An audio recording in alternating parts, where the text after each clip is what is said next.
Hi everybody, welcome to Karakin on the PlayStation 4 PTS with my first chicken dinner on the new map. Just dropped yesterday, and I thought I'd share some thoughts about this as well. So as far as strategy goes, I've played probably about 7 or 8 games on Karakin, and what I was trying to do previously was really do the strats that I use on the other larger maps, which is jump as far as I can to get to the edge to try and loot up in safety, and then move in. I found that wasn't working for me because the map is so small and you've still got 64 players.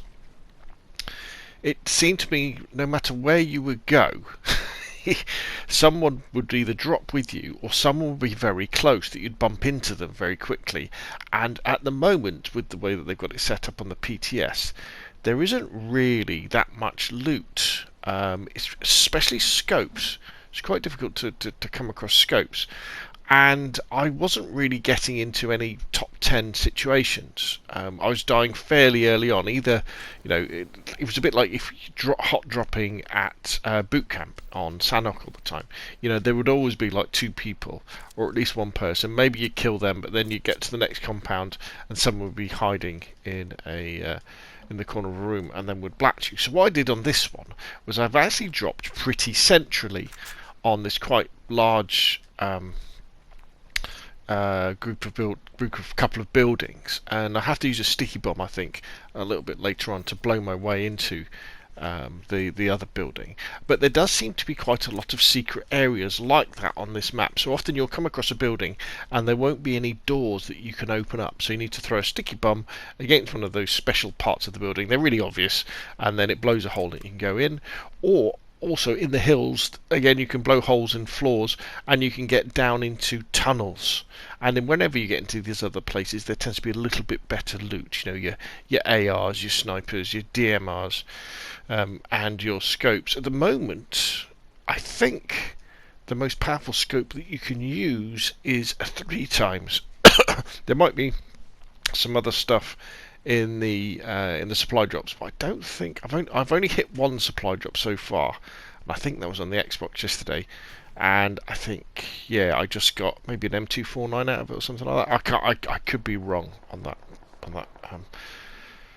part of it. Yeah. So in this particular strategy, I drop reasonably centrally and managed to get fairly well looted up where I am, and then I wait really until the circle forces me to move.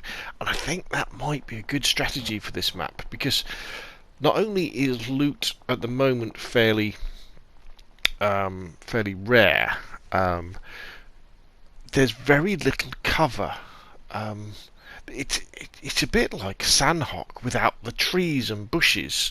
It looks like Miramar, doesn't it? Or it looks like the training island. I forget what it's called, where you've just got these open hills with very few rocks and quite long lines of sight.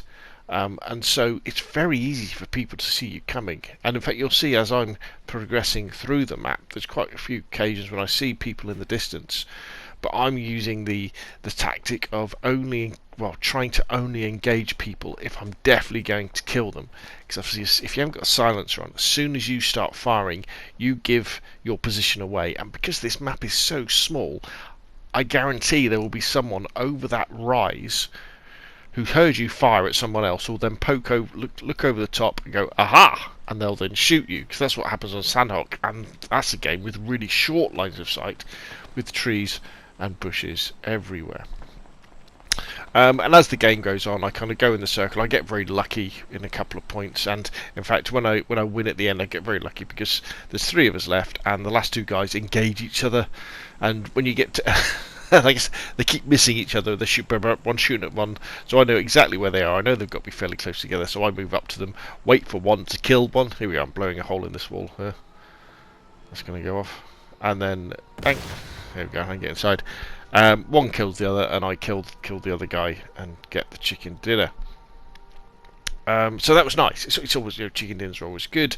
And when you're playing on the PTS, unfortunately, it's a North American server, so you're playing with about, in the UK, about 100 millisecond ping, so it's pretty laggy. But you could argue that could be giving me an advantage in terms of maybe the other players, when they fire at me, I'm not where they think I am because I've already moved on. But I'd rather play on a server with short ping. So, what else do I think about this map? Well, I think the caveat before I kind of give my opinions is, as with all PUBG, this is a work in progress, this map.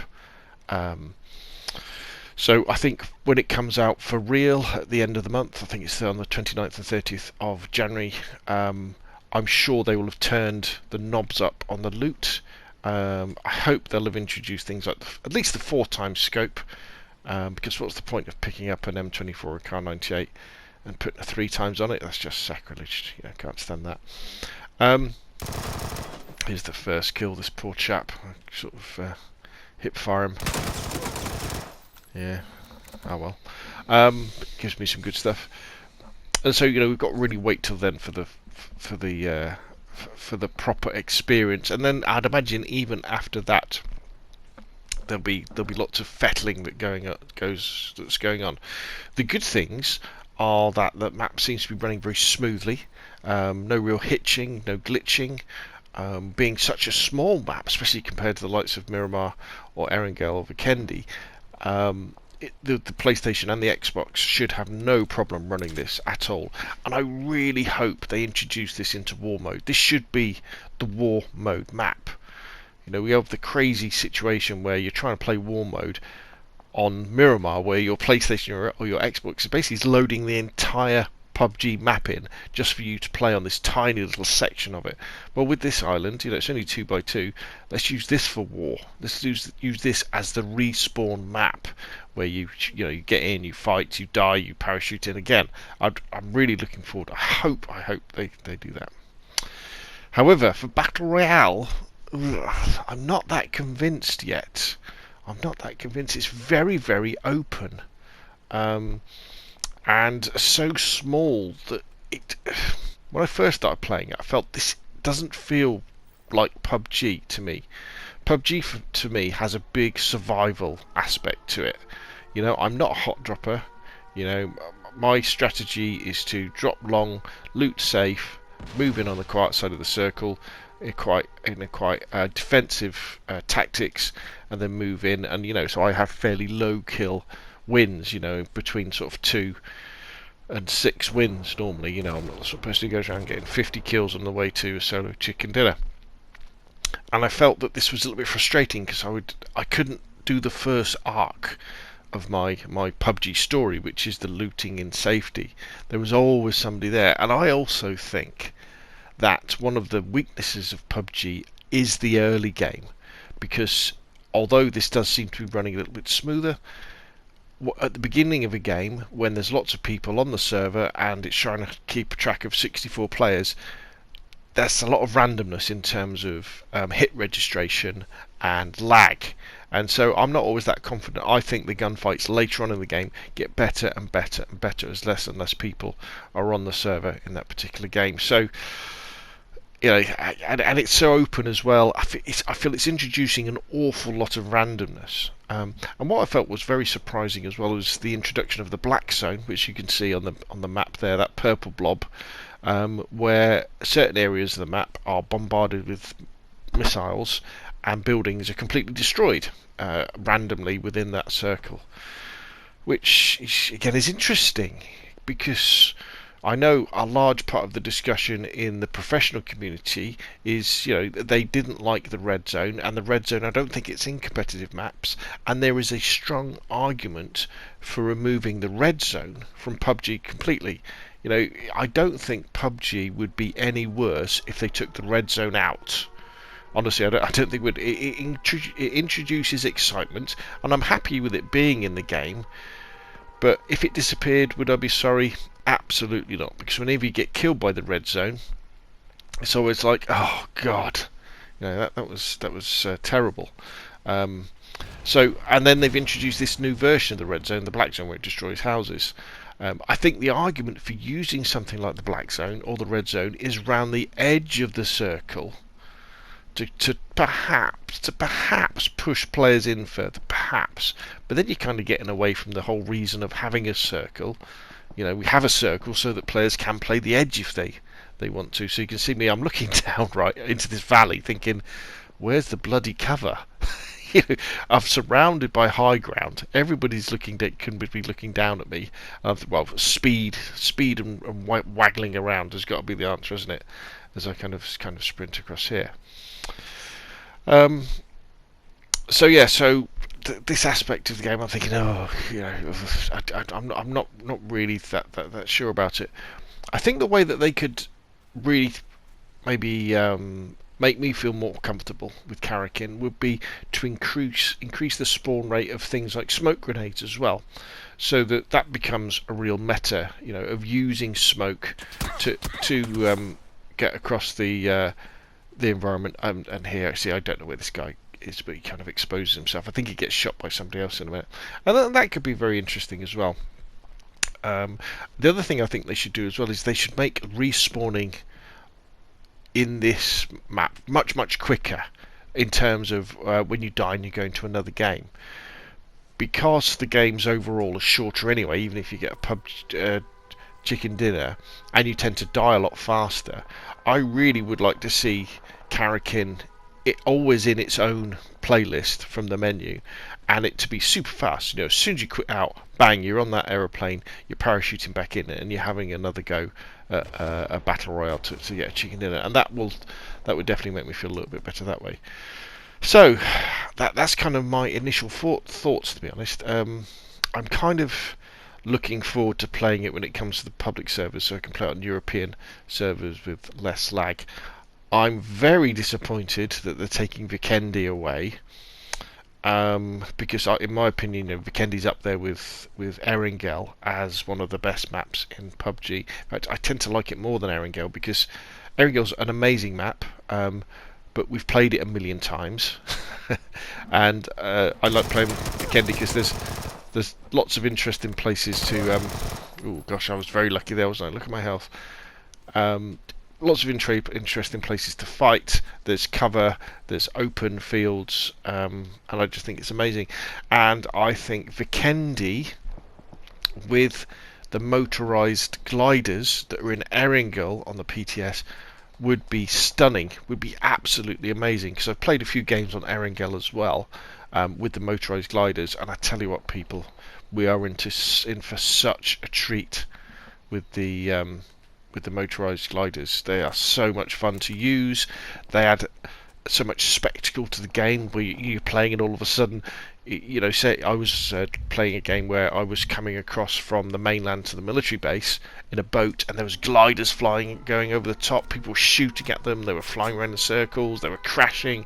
It was so good. They're very, very clever, really excellent. They added those in, and I think they would have been brilliant on Vikendi as well. Unfortunately, I don't think there are any vehicles on Karakin at all, or Karakin, whatever it's called, which again is we're losing an aspect of PUBG that way, aren't we? So yeah, very, very sad that. And I don't. Maybe what they should do, if I was PUBG, this is probably what I would do. I would have either proper map selection, you know, where you say, well, I want to play Vikendi and I want to play Karakin. They're the two maps I want to play, and you should be able to say I want to play them consecutively or randomly. So you'll play the next one available, or you'll play, no, once I've played Karakin, I want to play Vikendi next, no matter how long I have to wait. And you could tick boxes all along, or it should be Karakin is in its own playlist, Vikendi is in its own playlist, and then Sanhok, Erangel, and Miramar are the three maps that are together. Because if people don't like Vikendi, then have it separately, so people don't play it. And if it's a 5-minute queue, if it's a 10-minute queue to get a game, fair enough, I will do that and I will wait. And people who are really into fragging and fast-paced games, well, actually, I tell you what they could do. They could put Karakin and Sanhok together, couldn't they? Because they're both kind of fast-moving games. But this map makes Sandhawk seem like Erangel. So anyway, that's what we need, proper map selection, because I don't like turning on PUBG and going to play it and then having to play Sandhawk 4 times in a row when I really want to play Vikendi. I really want to have a go on Erangel, or I might even want to have a go on Miramar. So anyway, I think you've got to download it. You've got to play it yourself. It's great that the game is moving on. I'm probably not going to bother buying the season pass this time, because I didn't really make much use of it last time. It looks fairly interesting. There's some fairly interesting skins. Nothing amazing seems to be popping out. But there we go. It's good to see PUBG getting a new map. It shows the developers are still putting time into it. Is it quite to my taste? Probably not. And I just hope they bring back Vikendi soon. Anyway, that's enough from me. I'll leave you the rest of the gameplay so you can see how I get the chicken dinner. Put your questions and comments down below, and I'll see you again soon.